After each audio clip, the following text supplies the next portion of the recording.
Hello, boys and girls, and welcome to the One-on-One Sports Webcast. I'm John Roddy. And I'm Ryan Meisinger. It is a brisk October evening, perfect for some NLDS baseball and some warm apple fritters. But first, here are your quick hitters. 2 weeks ago, Michigan decided to continue playing their quarterback, Shane Morris, in a losing effort to Minnesota, even though he exhibited concussion-like symptoms. Students are now protesting for the resignation of athletic director Dave Brandon for the mishandling of Morris, and also for the Wolverines' current stretch of poor performances. John, do you think this would be as big of an issue if Michigan was playing good football right now?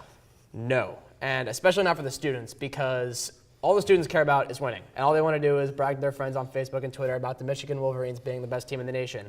But I think this all started back in 2007 when a lowly D2 FBS team, App State, went into the Big House and shocked the Wolverines. You know, that is the demise of the Michigan Wolverines. It's a matter of Michigan just going through rough times right now. Yeah. And Dave Brandon admitted that it was his mistake. There was a serious miscommunication.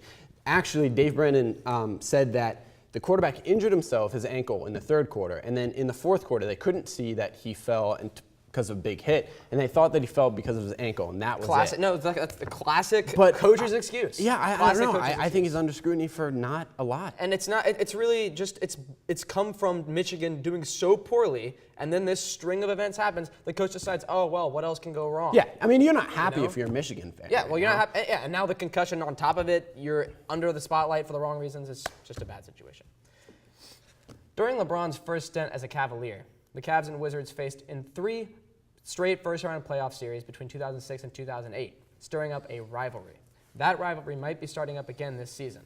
Recently, Wizards guard Bradley Beal declared that John Wall and himself are the league's best backcourt duo.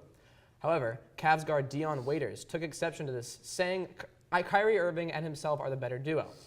Will this small battle in the media revive this rivalry on the court this season? You know, it's not about the media with this. Agreed. It is about the hardwood, and that's it. Mm-hmm. It's not taking anything from Stephen A. Smith or anyone in ESPN, anyone speaking anything about basketball. It's LeBron James. It is the entire Wizards roster. It's the entire Cavs roster. And it's it's Paul Pierce. Yeah. That rivalry going back up with LeBron James. And both teams are finally relevant again. Yeah. And it's actually good to see that these two small markets are actually relevant because they've been basically in the lower depths of the NBA for the past couple of years. Back when Gilbert Arenas was around, back when LeBron and Anders and Varejao, Big Z. How did LeBron? Well, Big Z, he's still with Varejao. They have Varejao manning the middle, which could be a problem for the Cavs. Yeah.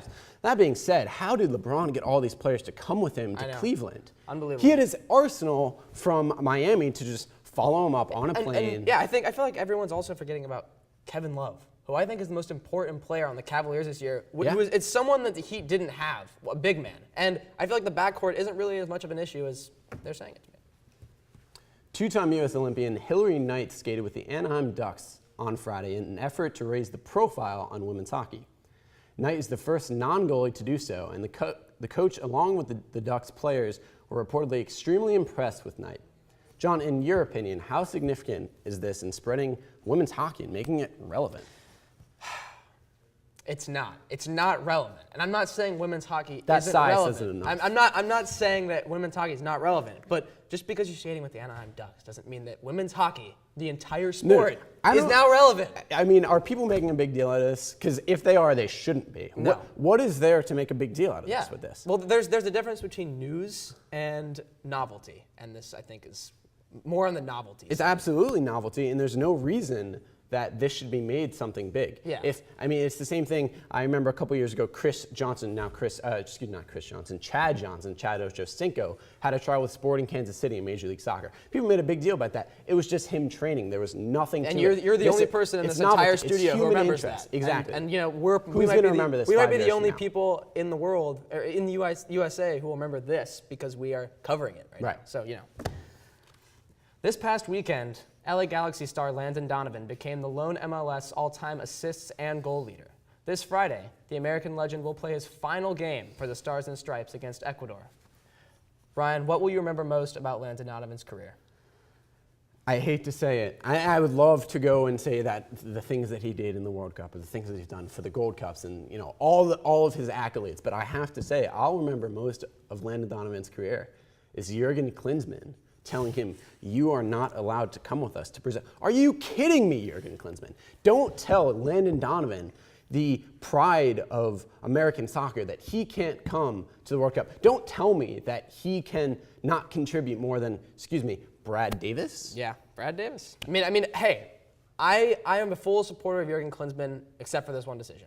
My biggest moment would have to be the obvious choice, the 2010 goal versus Algeria in the World Cup. It was magical. To win the United States a group for the first time in World Cup history. I watched it about 20 times before I came here, and I almost started crying. Say what you want about that, but that was probably one of the greatest sporting moments I've ever seen. It doesn't in my seem entire real, life. even when you go back and watch it now. Unbelievable. That's all the time we have for the Quick Hitters, but stay tuned as I will join our MLB analyst to talk about all the craziness happening in the MLB playoffs. Stick around.